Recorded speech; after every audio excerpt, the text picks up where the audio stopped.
जय श्री कृष्णा, राधे राधे जी। आपका हमारे सुनीता भक्ति चैनल में हार्दिक स्वागत है। भगवान श्री हरि की कृपा आपके समस्त परिवार पर बनी रहे।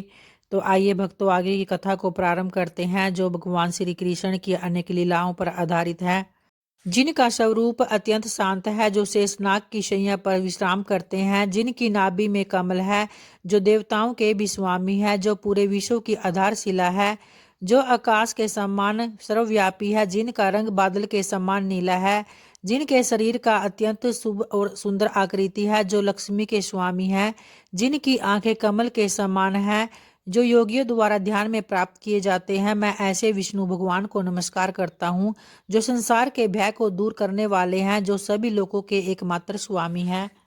बहुत पुराने समय की बात है। देवताओं और दानवों में भयंकर युद्ध चल रहा था। युद्ध में दैत्यों की प्रबलता से देवता लोग पराजित हो गए और फिर ब्रह्मा जी की शरण में गए। तो वहां ब्रह्मा जी ने उन्हें सारे संसार के कर्ता भगवान नारायण की शरण में जाने का परामर्श दिया और स्वयं उनके साथ चल दिए। भगवान नारायण के धाम में पहुंचकर ब्रह्मा जी ने उनकी स्तुति प्रारंभ कर दी और वहां भगवान के दर्शनों के लिए प्रार्थना करने लगे। तो ब्रह्मा जी की स्तुति सुनकर भगवान नारायण प्रकट हुए। जब वे प्रकट हुए तब अन्य देवगण भी उनकी वंदना और अर्चना करने लगे। उनकी अर्चना से प्रसन्न होकर भगवान विष्णु ने कहा कि मैं देवों की परम कल्याण के लिए एक मार्ग बताता हूँ, इससे सभी देवता सदा सदा के लिए अमर हो जाएंगे। सबसे पहली बात तो यह है कि हे देव, आप लोग दैत्यों से मित्रता स्थापित करें और उनके साथ मिलकर क्षीरसागर में सभी अमृतमय औषधियां डालें। फिर उसके बाद मंत्राचल को मदानी बनाकर वासुकी को रस्सी बनाकर मेरी सहायता से समुद्र का मंथन करें। इस मंथन से दैत्यों को कष्ट मिलेगा और आप लोगों को उत्तम फल की प्राप्ति होगी। सागर मंथन से पहले विष निकलेगा, जिससे डरने की कोई आवश्यकता नहीं। उसके बाद जितनी भी वस्तुएं निकलेंगी उनके लिए भी लालच मत करना। फिर भगवान विष्णु यह कहकर अंतर्ध्यान हो गए और देवतागण अपने धाम को लौट आए। जब देवतागण अपने धाम को लौट रहे थे तब दैत्यों ने उनसे युद्ध करना चाहा, लेकिन देवता उन्हें बहुत व्याकुल दिखाई दिए। जब दैत्यराज बलि ने दैत्यों को युद्ध करने से रोक दिया, देवताओं ने बलि के पास पहुंचकर मित्रता का प्रस्ताव रखा और समुद्र मंथन की योजना प्रस्तुत की। दैत्य लोग समुद्र मंथन के लिए तैयार हो गए। सबसे पहले मंदराचल को समुद्र तक लाने का प्रयास किया गया, लेकिन बलि और इंद्र आदि सूरवीर भी उनका भार न उठा सके। कितने ही देवता उनके भार से दबकर शत विशत हो गए। तब भगवान ने कृपा पूर्वक मंत्रांचल को आकाश से लाकर समुद्र के बीच डाल दिया।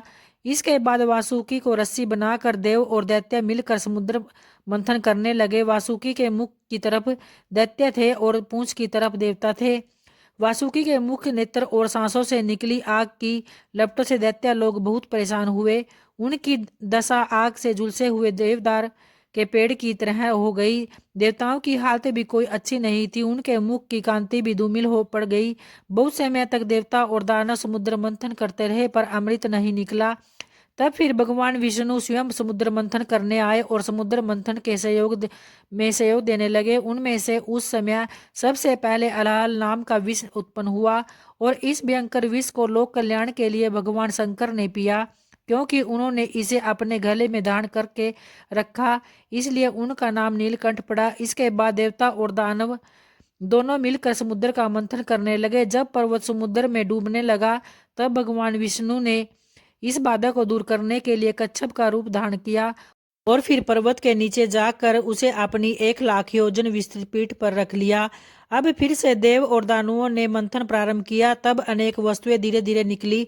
सबसे पहले कामधेनु, फिर उच्चश्रवा, अश्रु, ऐरावत, गज, कौस्तुभ, पद्मराग, मणि, परिजात, पुष्प, अप्सराएं तथा श्री लक्ष्मी जी निकली। लक्ष्मी जी का रूप सौंदर्य अप्रतिम था। उससे मुग्ध होकर जब उन्हें पाने के लिए व्याकुल हो गए, लेकिन लक्ष्मी जी ने किसी भी अपने योग्य नहीं समझा। उन्हें प्रत्येक में कोई न कोई दोष दिखाई दिया। जैसे दुर्वासा ने क्रोध, बृहस्पति और शुक्र में वैराग्य का अभाव, ब्रह्मा और चंद्रमा में कामतुरता, देवों में कामुकता और परशुराम में दयाहीनता, सनत आदि ऋषियों में संसार के प्रति अरुचि, शिव के रूप में भयंकरता, मार्कंडेय में स्त्री रंजक स्वभाव का अभाव और हिरण्यकशिपु की अनिश्चित आयु आदि। अतः वह किसी का भी वर्ण नहीं कर सकी। उन्होंने भगवान विष्णु को सर्वगुण संपन्न और निर्दोष पाया और उनका पति के रूप में वर्ण कर लिया। फिर भगवान ने उन्हें अपने हृदय में स्थान दिया। और फिर लक्ष्मी जी के बाद समुद्र में से एक रूपवती सुरु नाम की कन्या निकली, जिसे असुरों ने ग्रहण किया। इसके बाद धन्वंतरी नाम के एक महापुरुष हाथ में अमृत का कलश लेकर बाहर आए।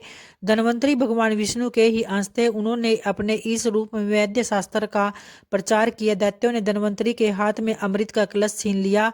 इस पर देवों को उदास देखकर भगवान ने उन्हें आश्वासन दिया और अपनी माया के प्रभाव से असुरों में झगड़ा करा दिया। सारा अमृत पीने के लिए वे एक दूसरे से लड़ने लगे और कुछ असुर देवताओं को भी अमृत देने की बात कहने लगे।